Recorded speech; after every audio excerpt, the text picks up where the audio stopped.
That one, 5 hours and 34 minutes. Proud of the guys. Obviously, they poured their heart and souls and wanted to win that. And being at home in front of our home fan base against a good opponent, obviously, heartbreaking loss. You want to win that game. And I thought our guys did a really good job of competing for over 5.5 hours. They were tremendous. There were a lot of really special individual performances on the mound. We put some people in some spots on Friday that they hadn't been in because we were trailing, and we hadn't trailed in many games either. And some of those guys really answered the call. Robbie Porco had his best outing of the year. Ben Hudson had his best outing of the year. Bryant Yoke got an out. Jack Kartsonis was excellent. Chase Myers, one of the grittiest, gutsiest performances I'd probably ever seen. He was excellent at Oklahoma State. He had 9 punch-outs in 3.2 innings, but tonight he went 5 innings, 2 hits, a walk, and 5 strikeouts. He had 2 at-bats. I told him hopefully we never have to see him swing the bat again. He's a terrible hitter, and he's a wonderful pitcher and a really, really good competitor. And then Luke came in and did a nice job, too. He gave up a hit, but we trust Luke Lyman with the ball in the biggest spot, and that's probably the best thing that you can tell a kid is just we want to keep putting those players in positions to win the game. We used our entire bench. Every position player that was eligible entered the game. And so we have a lot of guys that we trust, and depth is our strength, and so we use it. And didn't pull out the win tonight, but really proud of how the guys competed. So, as far as longest games you've ever been a part of, where does this stand? It's got to be up there. When I was coaching at Oklahoma State, we played Texas in a 16 or 17 inning contest at some point. We ended up on the right side of that one, but I think this is probably top 2 or 3 games that I've ever been in lengthwise. How does a group of guys stay engaged in a game for so long? I mean, it's 5.5, 6 hours. They've been in the ballpark longer than that. I mean, for everyone to still be engaged at that point, how'd you manage that? Yeah, I think a big piece of it is literally hydration and nutrition during the game. So our strength coach, Chandler Geller, director of performance, does an incredible job. The dugout is lined with food and water, and the starters that came out of the game, they did a really good job today staying in the game. Sometimes it's easy for guys that started the game to check out a little bit because they're so used to starting, and I thought they were really rooting on their teammates and fired up.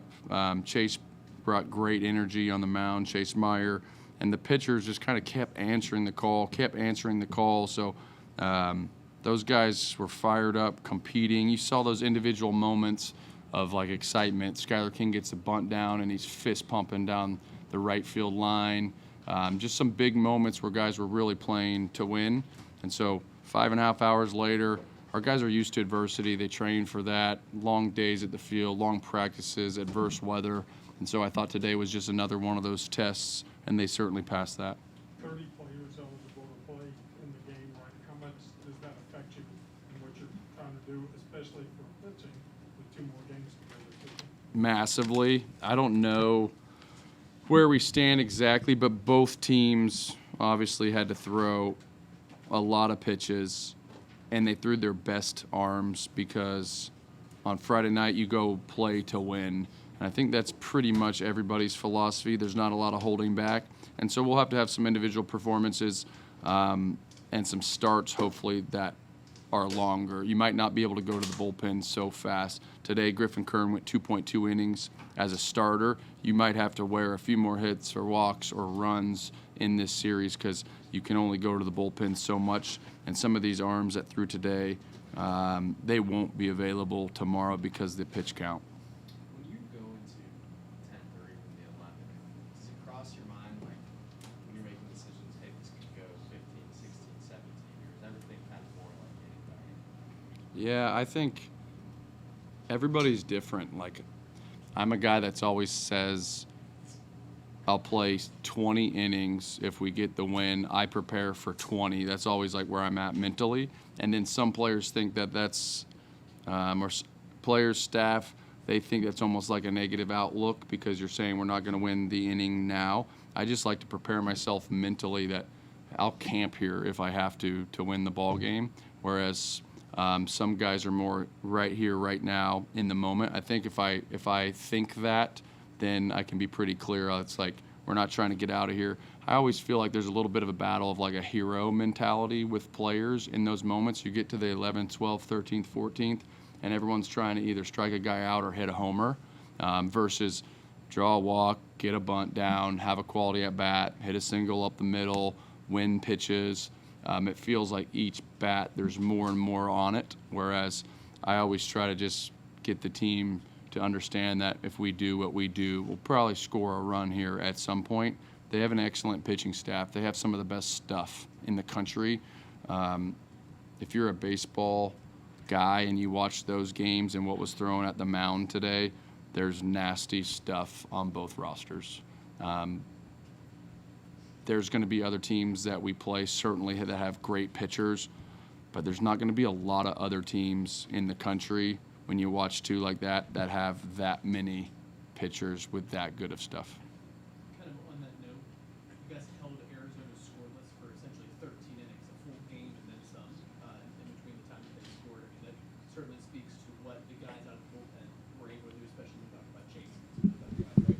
Yeah, that's crazy. And I think some of it does go to that hero mentality. I think at some point,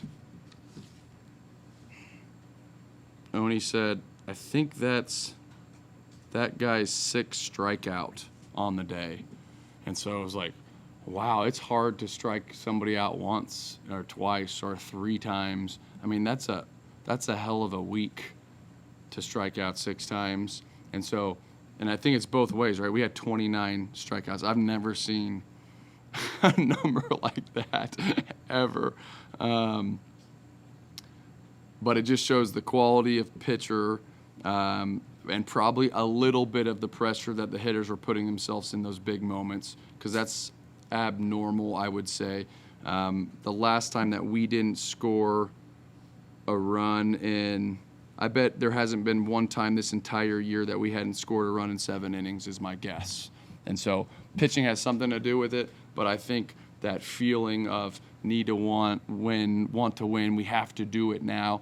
I told the guys, this isn't adversity. You guys have lost 2 games on the year. We don't really know what adversity is yet. This was us competing our asses off, and we got to learn something from this moment, because I think it's probably abnormal for us to not score in 7 innings. I don't care if Cy Young's on the mound.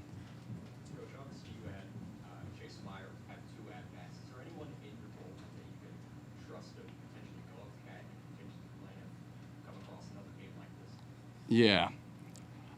I don't think we will. I would like to prevent that at all costs. We had Max Stifler ready to hit if we needed a hit, and we had Tucker Delisle ready to go to the plate and not swing because he's shorter than Max Stifler, essentially. So Max Stifler is probably the most athletic. He was a quarterback. He was a hitter in high school. He'd probably give us the best chance for an actual hit. And the reason we couldn't do that is because we kept bringing Chase back out for the next inning. So if we were going to stop Chase from pitching and go to somebody else out of the bullpen, we were going to put a different pitcher in there, because I don't think Chase has actually ever hit, even in high school. He's one of those rare non-two-way guys out of high school. He played at academies and only pitched, so he had 0 chance. Coach, I know you talked a little bit about the Arizona pitching staff coming into this game. They were number 1 in the country in regards to walks per 9 innings. Were there any conversations with your hitters about, hey, these guys are going to fill up the zone? No, not too much. And even today, they did a good job, but not a great job. They had 10 walks. And so they scattered the ball a little bit.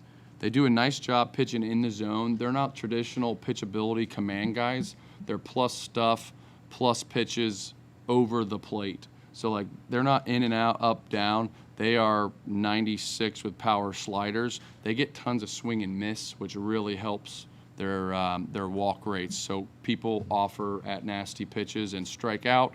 It felt like there were some at-bats there where, like, you could have gone up there with your bat backwards or a wiffle ball bat and maybe got to first base just because they weren't in the zone that much, but the stuff's so good that people offer at it. And so much easier said than done. Hey, don't swing at the slider under the zone when it's 87 and spin it at 3,000. It's tougher to do. So we didn't specifically talk about it just because the mindset of the hitter, you always want them to be aggressive and on time and beat the guy's best fastball and all those concepts. So nothing too different today. There were some opportunities maybe with some guys where like you could hit and run if they were in the zone and you felt like you needed to roll the pole because they weren't going to walk you. That's a possibility with the strike throwers. Coach, the game being almost 6 hours, how do you prepare for a game tomorrow at 4 o'clock? Try to keep your post-game speech limited. Say, good work. You guys competed your ass off. Go to bed. They know where I stand on the competition side. The only thing that I demand from our guys is that you don't back down, that you show up the next day, that you get after somebody from the very first pitch tomorrow. So there'll be no excuses. Nobody cares if you're tired. Nobody cares that it was 5.5 games. The only thing that matters is that you bring energy and you give yourself a chance to win tomorrow. So they know where everybody, the staff, the players, are all in the same boat. Nobody likes to hear the other team hooting and hollering and chanting on their home field. So hopefully that stings a little bit and they use it as motivation. Did you feel the need to check on Brody? For sure. Yeah, just scary. He's Batman. He's got cages all over his face and masks, and so he was good. But obviously more scary than anything, and like that dude just continues to prove his toughness. Breaks his nose, gets hit in the head. He still has a black eye from it. Gets hit in the head again. And we had a chance we could potentially take him out of the game for concussion protocols and then put him back in if we wanted to. But if the 30-man roster, once you enter somebody for Kresser can come back in, but that person that entered for him can only go in Kresser's spot. And so you wouldn't do that. So if you put Guzman or Valdez or a good base stealer in the game in that spot, now you're only stuck for Kresser, that person with Kresser. So strategically, it wasn't smart because Kresser can steal bases. So you don't want to burn your best base stealer in that situation. So I felt a little bit of handcuffed, and I just said, "Chris, how are you feeling?" "I'm fine." I was like, "We could take you out here and then put you back in the game, but strategically, it's not the best decision." He's like, I'm fine. Well, I'm good to go." So the trainer checked him out and said it wasn't an issue. I guess it maybe hit the cage or his ear flap or something, but kid's super tough. I mean, once you break your nose and then you have a 95-mile-an-hour fastball hit you in the head, and he's still in the game. So just a stud.